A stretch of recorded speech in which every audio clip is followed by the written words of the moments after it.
There's some of you that are a little jealous that you weren't born into the Chaffin family. Because they can sing, can't they? Well, question. Has anyone ever made a dessert following a recipe using the needed ingredients? Now, I can imagine you guys have. We were at the dessert auction last week, and like they mentioned earlier, it was a lot of fun. Thank you, everyone who came out. Caleb got this, he got bit by the auction bug, and he can fly that little cart up so fast, and even so fast, he doesn't know what he's bidding on or how much he's bidding. So we're working on that, but it was a lot of fun. But we saw dessert after dessert that came by, and none of them looked like they were made with just random edible foods. They were all made with some sort of intentionality.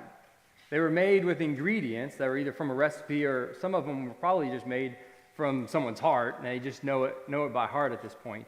But regardless, there's ingredients needed to make these treats. Well, today we're going to be talking about what it looks like to be disciples of Jesus who are growing and going. We're going to talk about some of the main ingredients needed to be a disciple of Christ, to be growing, and those ingredients needed to be a discipler of Christ, going. So the reason I'd call these main ingredients is because without them, we miss out on what the Lord desires to produce in and through us. Now, if you know me very well, I have a heart for discipleship.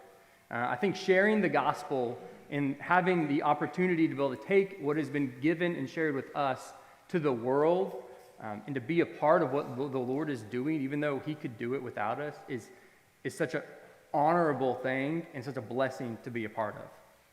Now, we only have time to talk about a few of these ingredients, but we're going to talk about the Spirit of God. We're going to talk about the intentionality of Jesus, and then Jesus' example of obedience to the Father. You can think of it like flour, butter, and sugar. If you were to take flour, butter, and sugar, you can make a lot of really delicious desserts with them. But if you were to try to make a cake without flour, butter, and sugar, it's not going to work very well.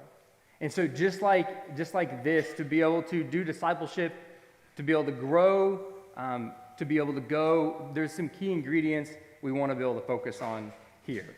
It's difficult to make this cake without these. It's difficult to be a disciple without the Spirit of God, without the intentionality of Jesus, and without walking in obedience to the Father. So if we can learn how to do these better, we will be more effective in living as fully devoted followers of Him. We've been in a series entitled The Answer. Every week we see that Jesus is the answer to these questions we're asking. How are we supposed to grow in our walk with the Lord? Look to Jesus for the answer. What is our role as Christians to the Lord and children of the Lord? Look to Jesus for the answer. When we look at the right ingredients to go and grow, we want to look to Jesus for the answer again.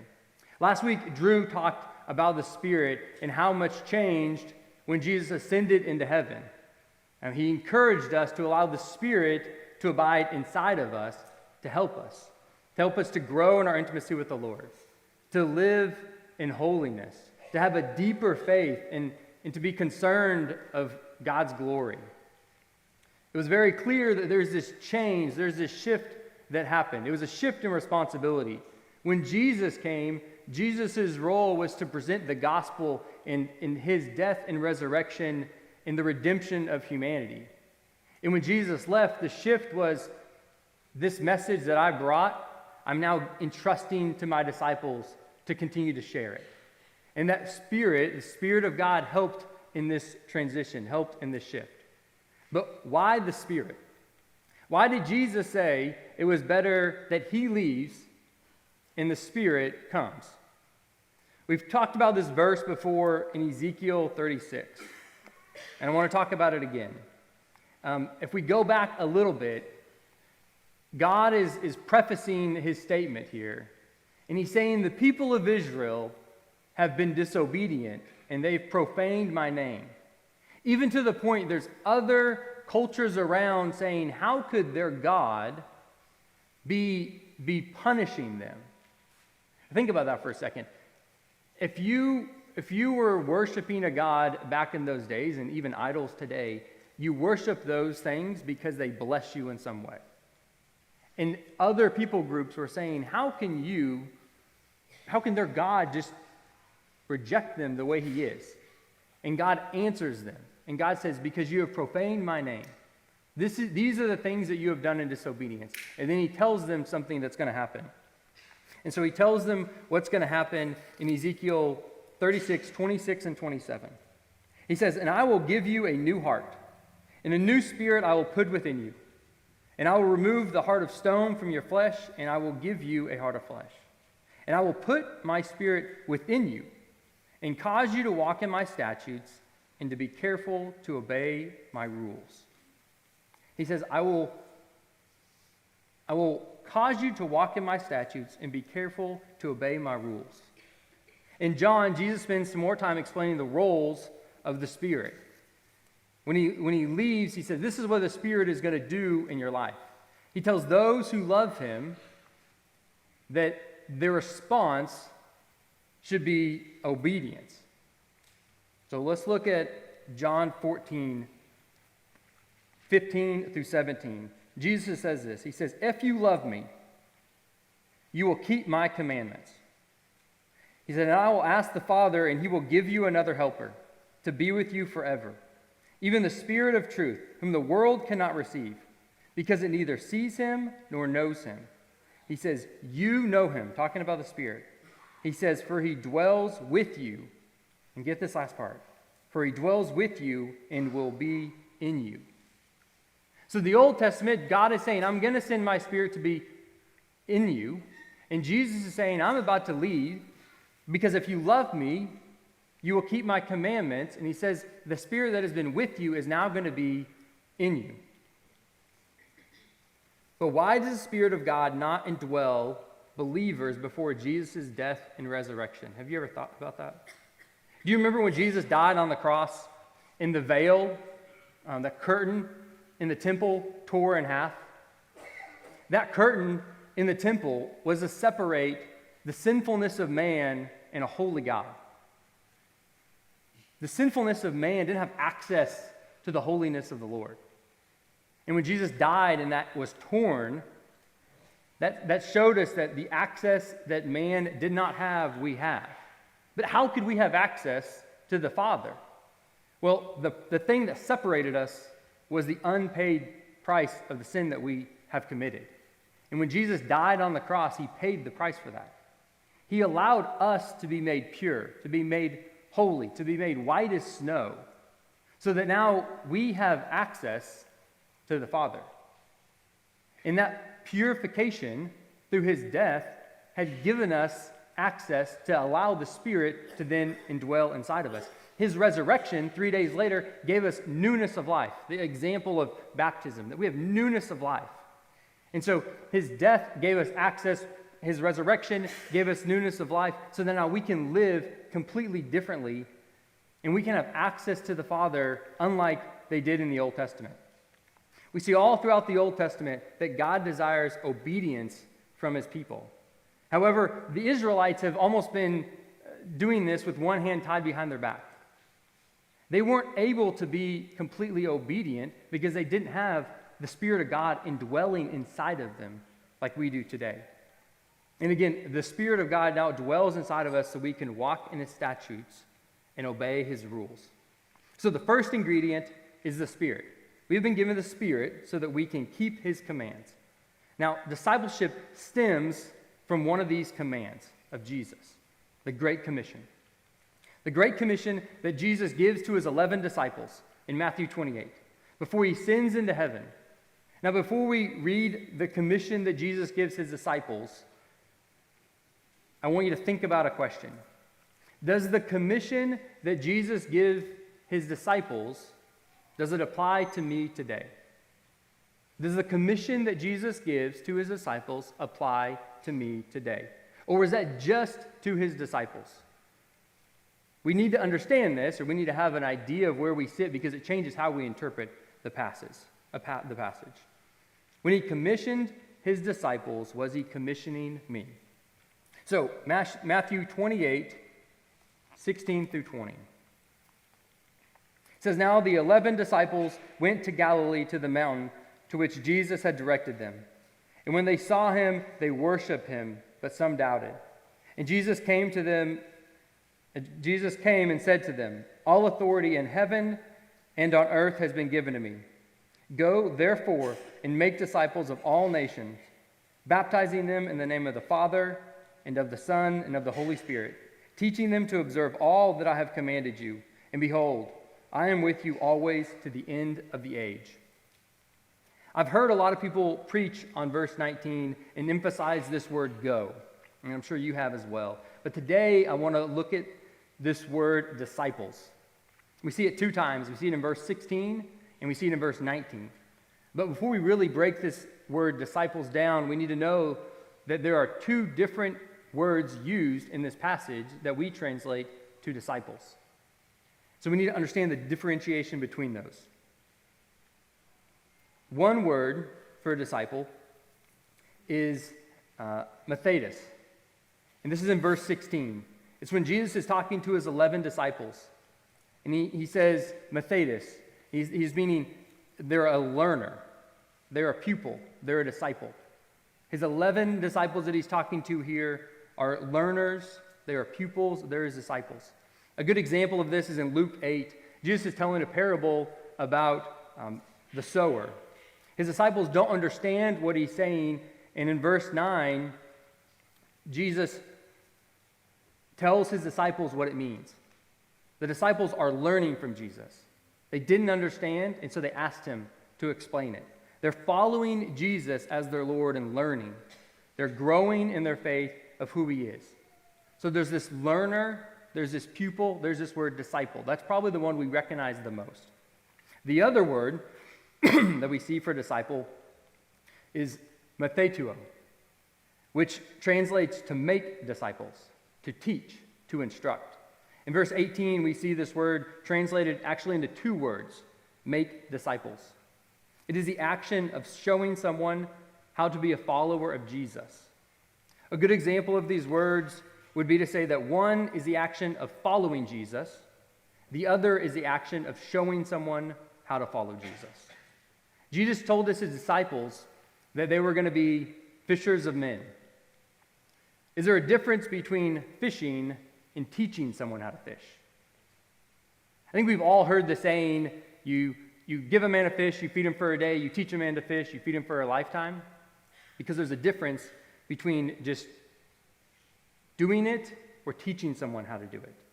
Can you imagine having to learn how to fish if you were never taught how to fish? Can you imagine how hard it would be to learn to follow Jesus if nobody ever came alongside you to show you how to follow Jesus? It'd be really hard. When you're a disciple, you are learning to fish. When you disciple, you are teaching someone how to fish. When you are fulfilling the Great Commission, you are a fisher of men. So when Jesus commissioned his disciples to make disciples, when he commissioned his followers to go and make followers of him, I believe we have been commissioned to go and make followers of him too. That leads us into our second ingredient, intentionality. How? How do we go about fulfilling the Great Commission? We are to go to look to Jesus for the answer. How was Jesus intentional with his disciples? Unless everyone has several hours to spend just to scratch the surface of discipleship, I'm just going to give one example that I feel brings us all together fairly well. I want to reference Matthew 18. Matthew 18 is Jesus is talking about how to deal with conflict with a brother who sins against you. And then starting in verse 21, Peter said, "Then Peter came up and said to him, 'Lord, how often will my brother sin against me and forgive him?'" He says as many as 7 times. Because what Peter is saying is, Peter says, I get this story about forgiveness. I understand forgiveness. And so he goes to Jesus, probably with a little bit of pride, saying, Jesus, 7 times? Is that how often we should forgive? That's what his understanding of forgiveness is. Let's look at verse 22 and see what Jesus' response is. Jesus said to him, I do not say to you 7 times, but 77 times. He says, no, Peter, you've missed it by a little bit. He said it's much more than just 7 times of forgiveness. He's like 77 times is representing that there's an unlimited amount of forgiveness that you should be offering. And then Jesus goes and tells the parable of the unforgiving servant, one that's quite memorable because we can relate to very easily. And so Peter had this concept in his head of what it looked like to be forgiven or to offer forgiveness, and Jesus had to recognize what he believed and correct what he believed.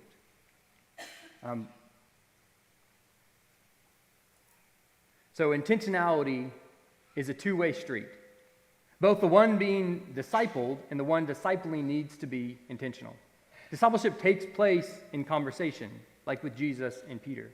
It takes place when people are doing life with each other, like the example of Jesus and Peter. It does not take place just when we are present. It takes place when we are intentional.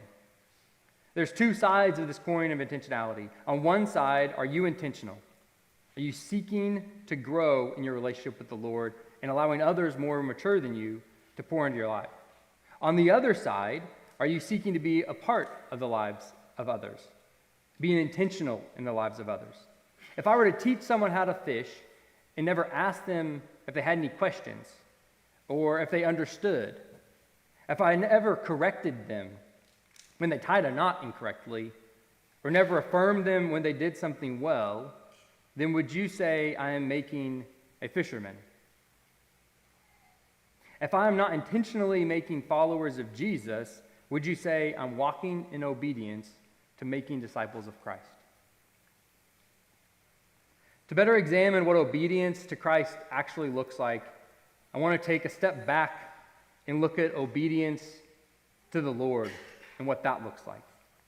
For this, let's look at the example of Jesus. Who was he obedient to? Is his obedience an example for us to follow? Romans 5 speaks on obedience of man and obedience of Christ. Romans 5:18 through 22. It says, therefore, as one trespass led to condemnation for all men, so one act of righteousness led to justification and life for all men. For as by one man's disobedience the many were made sinners, so that by one man's obedience many will be made righteous. Now the law came in to increase the trespass, but where sin increased, grace abound all the more. So that as sin reigned in death, grace also might reign through the righteousness leading to eternal life through Jesus Christ our Lord. That was a powerful verse. Comparing Adam and Adam's obedience and Jesus and Jesus' obedience. And what the obedience of Adam brought us and what the obedience of Christ brought us. If we look at Philippians 2:8, it's another example of the severity of the obedience Jesus had. It said, being in the human form, he humbled himself by becoming obedient to the point of death, even death on the cross.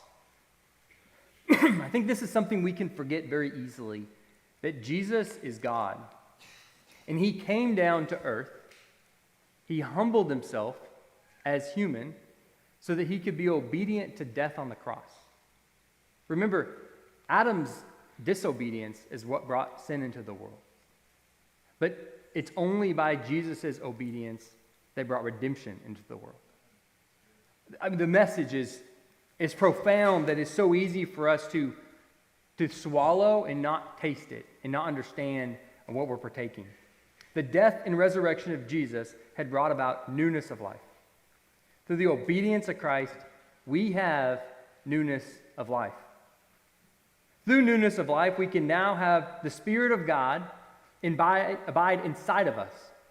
We are no longer held captive by the flesh. If you remember last week, Drew talked about Galatians, but I want to expand on this just a little bit more. That before Jesus' death and resurrection, we could not be a temple of the Father. The Spirit of God, God could not indwell inside of us because of the filth that we had. However, because of Jesus' death, we are not like Israel. We have been made new from the inside out. And the Spirit that was able to rest upon them now abides inside of us. And the commission that Jesus came to be able to deliver truth of the gospel and of salvation, he's passed on for us. The obedience that he showed to the Father is the obedience that we now get to show to him. Galatians 5:16 and 17, and Drew talked about this one.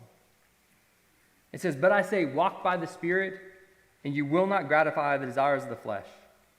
For the desires of the flesh are against the Spirit, and the desires of the Spirit are against the flesh. For these are opposed to each other, to keep you from doing the things you want to do." So to talk about what this opposition is, there's this opposition between the Spirit and our flesh.